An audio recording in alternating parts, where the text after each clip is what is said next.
Hi everyone, today we are at WIC in Shanghai and I'm at the booth of SpiritAI, which is a Beijing robotic company. And I have the pleasure to talk with Mr. Liu, and who is in charge of the business here. Hi Mr. Liu, nice to meet you. Nice to meet you.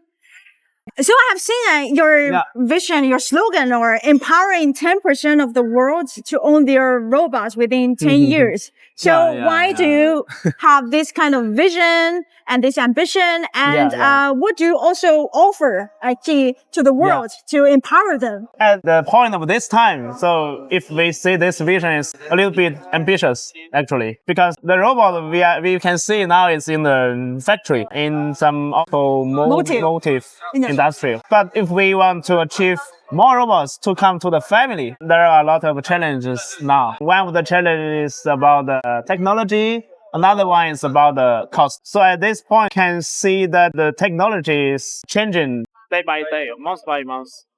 And also we have the confidence that we can control the cost of the robots, because now we are in China. We have very complete the whole supply chain, and we can purchase very cheap but cost efficient components of all the robots that the robot needs. Now at this point, we have the confidence that after 10 years, we can achieve this vision to empower 10% of the population to own their own robot in their family, in the supermarket, and everywhere. Yeah. Right now, I've seen like most of the application scenarios are retail stores, even bars, restaurants, hotels. Right. So what will be the next most demanded application scenario from your viewpoint? Apart from factory, I mean more service oriented. Maybe home. That's hard to tell. Actually, the most demanded, the biggest quantity of the robot that is in the family. But we need to achieve this step by step. In our opinion, that industrial area will be the first part that the humanoid robot can enter into the factory. Because the scenario is more or less fixed than family. Standardized. So no uncertainty. Yeah. Okay. But in the long run, we need to make the robot to come to everyone's family. Right. I've seen like there's robotic arms there which can like fold the clothes. Apparently it's very complex, complicated action, because the material can be different and the size of the clothes can be different. So that's true. It is still the situation right now that you still need to program for each size and each material of the clothes, or we already go over it? Go over it. Okay. Without any programming. So it's generalized. If we want to unfolding a new clothes, just put one demonstration to the robot to collect the data, to train the robot, the model, then the robot can do it without any programming, any rule-based programming. Right. So also different materials. You just show it once. Or few shots. Sometimes if the new clothes is similar to what he have seen, maybe we can achieve 0 shot. That's possible. Okay. And also the size. The size already generalized now.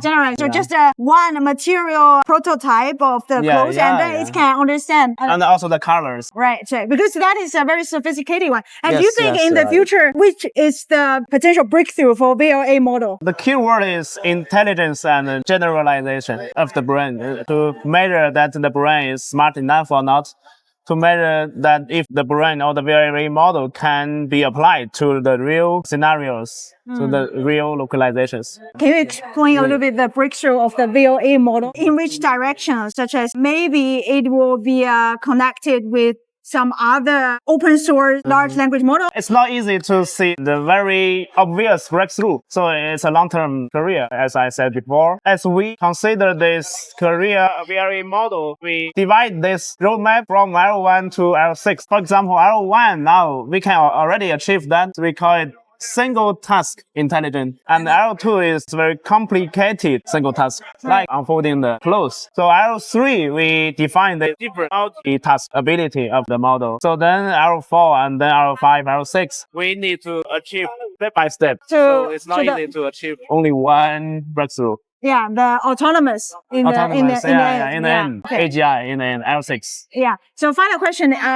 is your company also going global or? Yeah, I think so. Now, China and the USA is leading this market or leading this industrial area. If we want to make some breakthrough in our products, also our company, we need to be globally. So in which direction, which market? More like developed market or developing market? US more first, or Japan first, or Europe first? If we consider the scenarios, I think European maybe is a big market because of there are a lot of old people. They are short of care, labor are very expensive. If we want to localization in Europe, we will think. And if we want to open a branch company for the R&D development, we will consider USA. More than Europe. Yes, because the talent pool, right? Okay. Yeah, it's technology driven. Okay, thanks a lot. I think we have learned quite some about the SpiritAI, and this is a Beijing-based robotic company who has a very big vision and ambitious vision to empower 10% of the global population to have their own robots. Thanks a lot, Mr. Liu. Yeah, welcome. And if you want to know more about Chinese robotic and Chinese robotic going global, don't forget to follow us. See you next time. Bye-bye.